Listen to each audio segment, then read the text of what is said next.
Ons is steeds besig met Psalm 119. Ons het nog so 1 of 2 oggende oor. En dan het ek vir jou 'n verrassing die laaste oggend. So ons gaan kyk of ons hierdie week kan klaar kry. Ek is Rinus van Sandwyk van Sion Gemeente in Parys. En vanmôre gaan ons kyk na 114.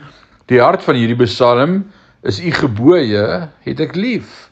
Kom ek lees vir jou Psalm 119 vers 114. Dit sê: U is my toevlug en beskermer. Ek vertrou op u woord. So 'n pragtige verklaring vanmôre. Sonde het veroorsaak dat die gefalle mens van sy heilige Skepper geskei is. En tog het God in sy genade en sy wysheid en geregtigheid en barmhartigheid gekies om homself en sy glorieryke verlossingsplan deur sy woord aan ons te openbaar. Die geskiedenis het God se getrouheid aan sy mense bewys, maar geloof het in sy komende beskerming geglo en sy toekomstige hulp verwag.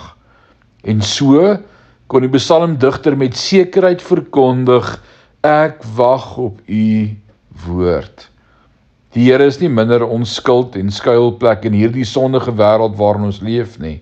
Hy is steeds ons rots van verdediging en ons sterk toring in hierdie moeilike tye. En sy kosbare beloftes aan al sy kinders bly ja en amen in Christus Jesus, ons Here. So vanmôre wil ek uitroep in hierdie gedeelte: u woord beskerm my. Mag jy in hierdie dag God se beskerming oor jou beleef en ervaar. Môre kuier ons verder.